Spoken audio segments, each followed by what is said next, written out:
So welcome to Workbook Lesson 189, A Course in Miracles. Now,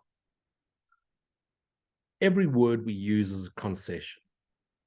And we often have to teach in concepts and stories, which eventually will dissolve in content and objectification once the realization comes. The purpose of using words, which are symbols twice removed, is to bring us closer to the truth until we fully and willingly surrender to the silent stillness, and the truth makes itself known to us. As I said a few moments before, we cannot understand anything.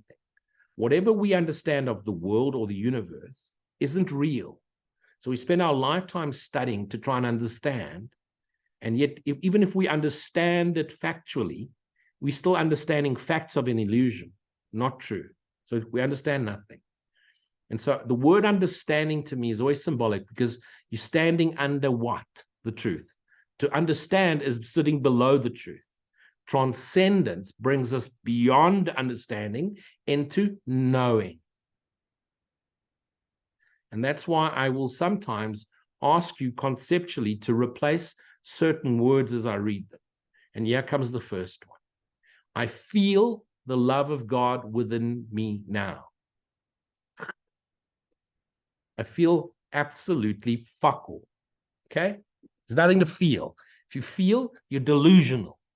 You're trapped in body sensations and emotions. There's no feeling and awareness.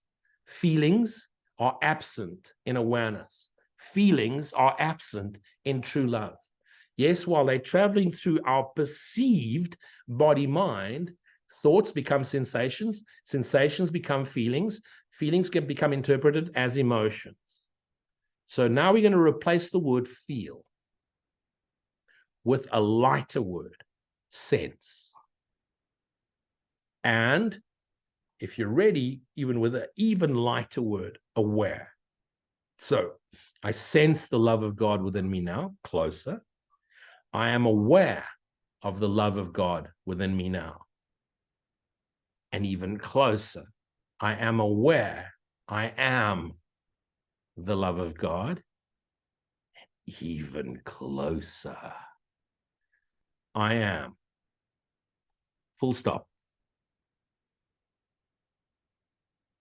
But okay, for the sake of the lesson, concession, I feel the love of God within me now.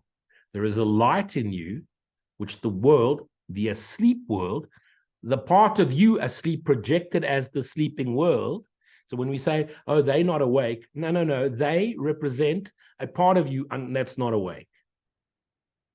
We like to rank ourselves. Oh, I like this group because they're conscious. I don't like that group because they're unconscious. There's a part of you unconscious, there's a part of you conscious. It's all you, dreaming holy Son of God. There is a light in you that a part of you doesn't perceive. There is a light in you the world cannot perceive. And with its eyes, you will not see this light, for you are blinded by objects, the world. Yet you have eyes to see it, and it's eyes of the heart. It is there for you to look upon.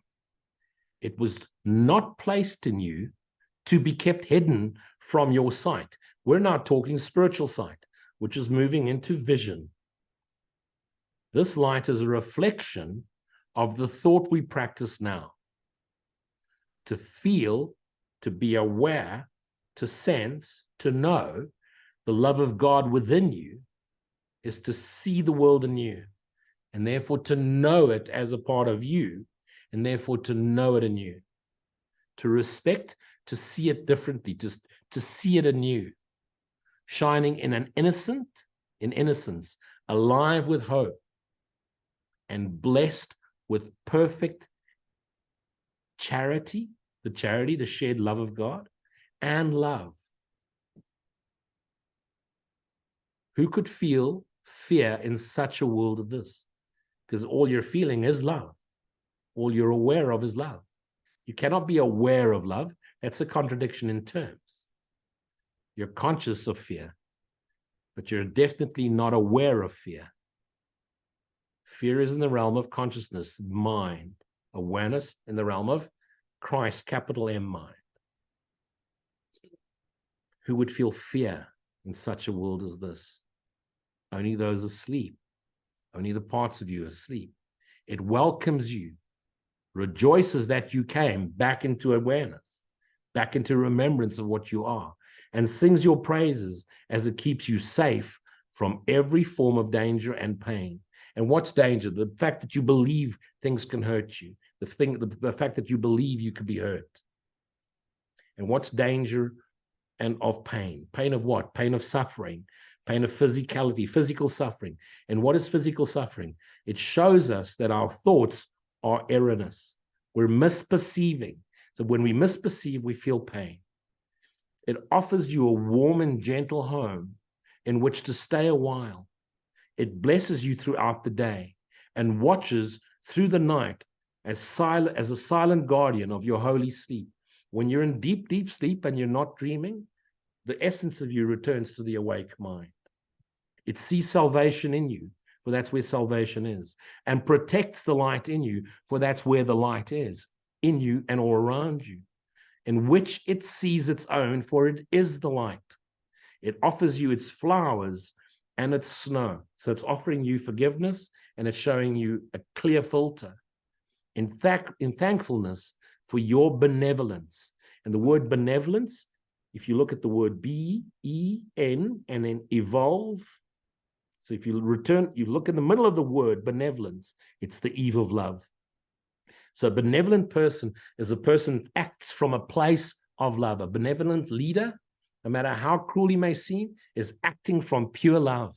Benevolence means to act from love's essence, to share love's essence, which means sometimes you push against the grain for the greater good of the awakening of our true self into ourself. This is the world the love of God reveals. It is so different from the world you see through darkened eyes of malice and of fear, misperceived, that one believes the other. Only one can be perceived at all. The other is wholly meaningless. The world of malice and fear is not true. The world of love and unconditionality, that is. A world in which forgiveness shines on everything and peace offers its gentle light to everyone is inconceivable to those who choose to see a world of hatred rising from attack, poised to avenge, to murder and to destroy, fighting you for your authority, fighting you for your autonomy. Everybody's out to get you. Everybody's out to get your religion or your country or your nation. Everybody's your enemy. Why is everybody your enemy? You've chosen to see it that way. It's not that, and of course, they've chosen to see you as enemy. So like attracts like. Yet when you move into love, you'll just attract love into your life. When you move into peace, you'll just attract peace into your life, no matter where you are. Have you seen little children running around playing in a war-torn country amongst the tanks and the bombs and the crashed and the burning buildings? Why? Because in their minds, in their awareness, they just see the joyous love and fantasy of their inner world.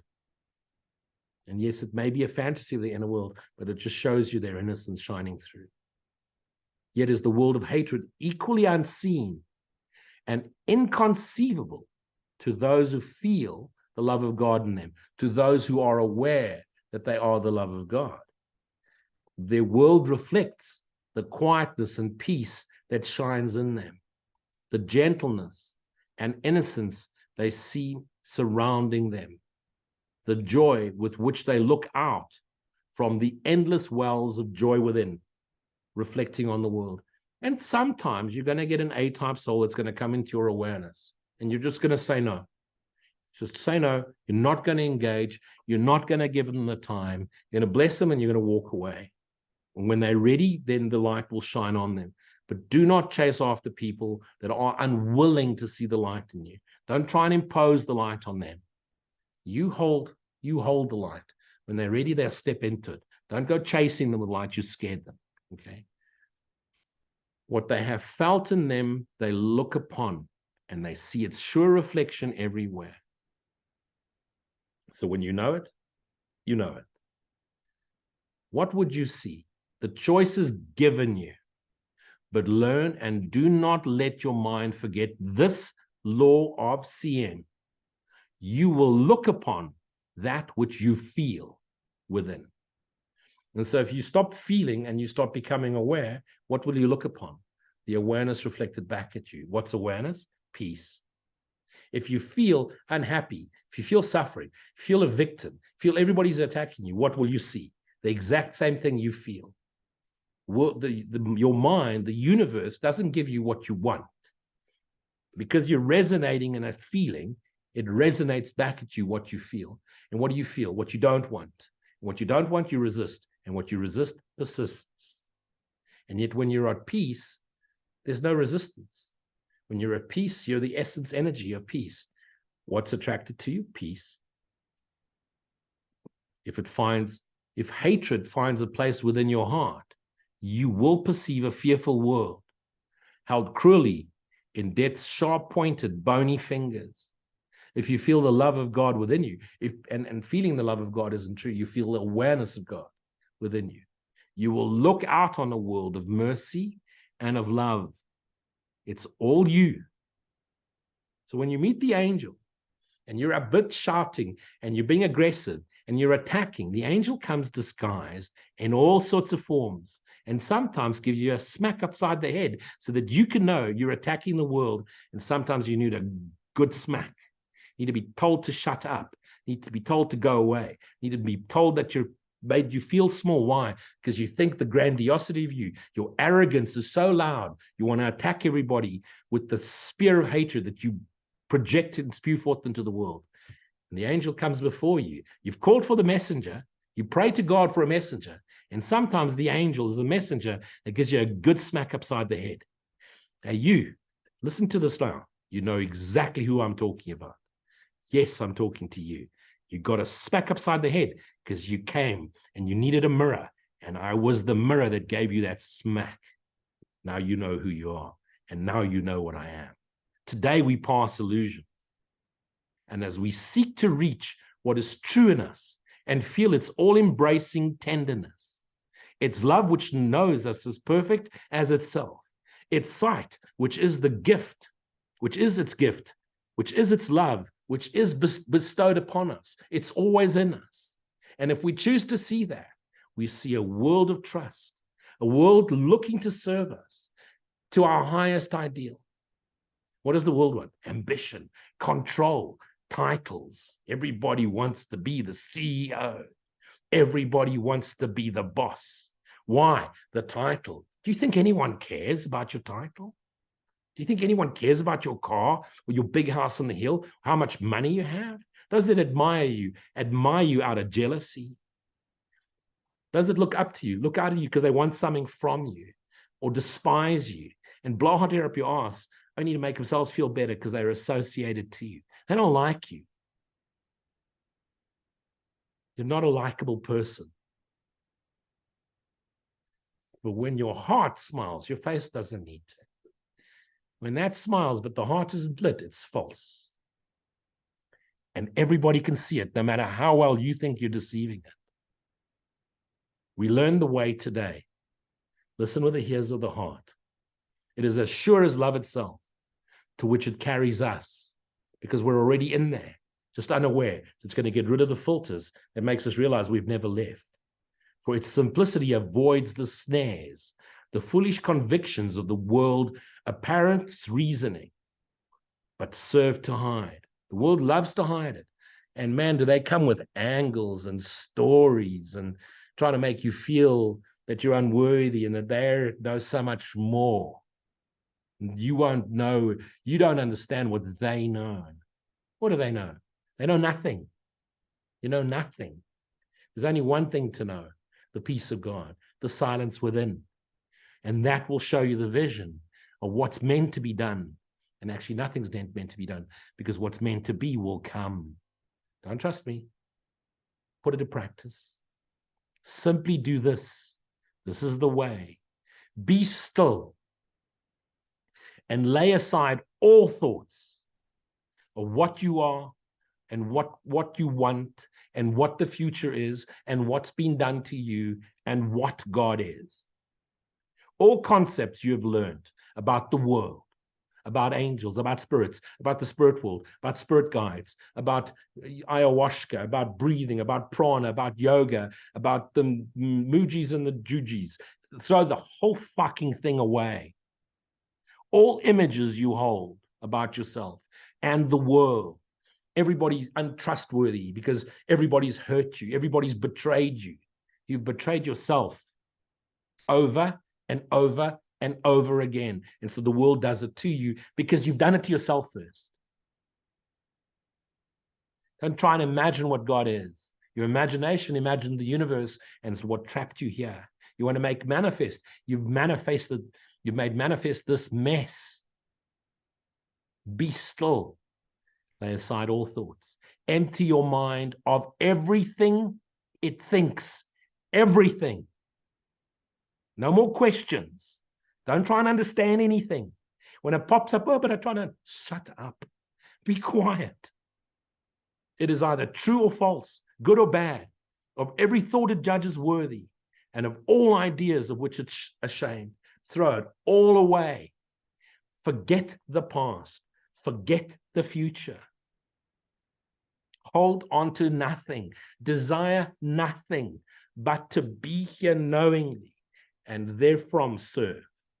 Do not bring one thought, not one thought the past is taught, not one story, not one concept, not what anyone has said, not one belief you've ever learned before about anything, about everything. Forget this world. Forget this course. Forget your body. Forget your past. Forget it all and come wholly empty heart, wholly empty hands, wholly empty mind unto your God. This is the way.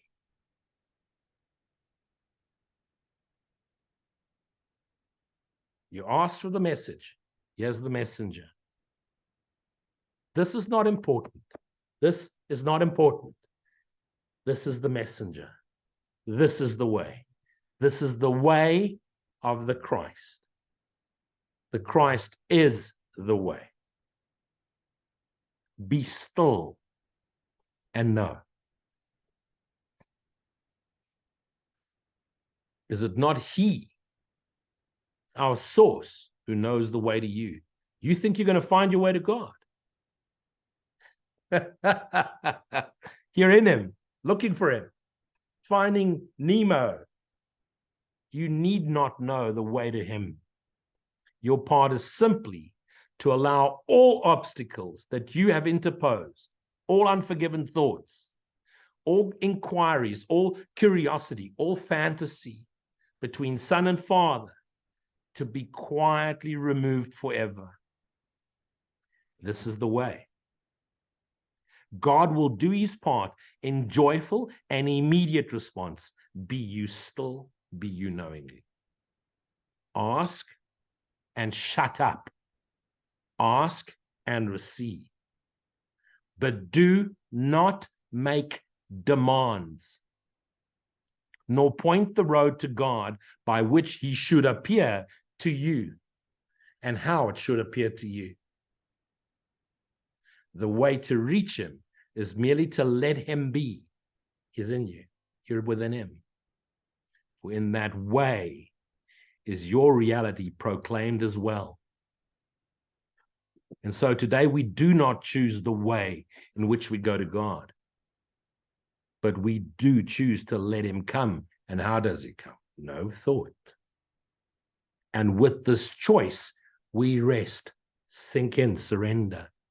And in our quiet hearts and open minds, His love will blaze His pathway, the pathway of itself. Because it's just clearing your filters, clearing your judgments, clearing your memories of an unforgiven, suffering past. And as your past is forgiven and forgotten, what's the future fear? It's a repeating of the past. And so if there's no past, there's no future fear, there's only presence. What has not been denied is surely there. The light is there. If it be true, and it can be surely reached. God knows you. God knows his son, you, and knows his way to you. Get yourself out of the way. Get your identity out of the way. Get your thoughts out of the way. Because it's your thoughts, your identity, your obstacles to peace, your unforgiven thoughts that prevent God from reaching you because you're putting them in the way. You're calling out to God, but please, can I still keep this? Not one memory will be left when you awaken unto self. Not one memory of any life you've ever had. Not one thought of this life or of this world, of this universe, will there be left when you awaken to the light of God. You are Holy Son of God. When you awaken in the morning, do you remember a dream you had yesterday? A pointless dream. Do you remember what you had for breakfast 2 days ago? They do not matter, but the present joy does. God does not need his son to show him how to find his way to him. Through every open door, his love shines outward from his home within you. And as it shines through you, you'll know it comes from you, you there, and lightens up the world in innocence, because it shines from you and shines upon everything, that you know everything is within you as the light of awareness, as the love of God. So close your eyes, and this is the prayer of the heart. Take a deep breath and follow my words. Father, we do not know the way to you, but we have called, and you have answered us. We will not interfere. Salvation's ways are not our own, for they belong to you, and it is unto you we look for them. Our hands are open to receive your gifts. We have no thoughts we think apart from you, and cherish no beliefs of what we are or who created us. Yours is the way that we would find and follow. We ask but that your will, which is our own as well, be done in us and in the world, that it become a part of heaven now. Amen. And so be it.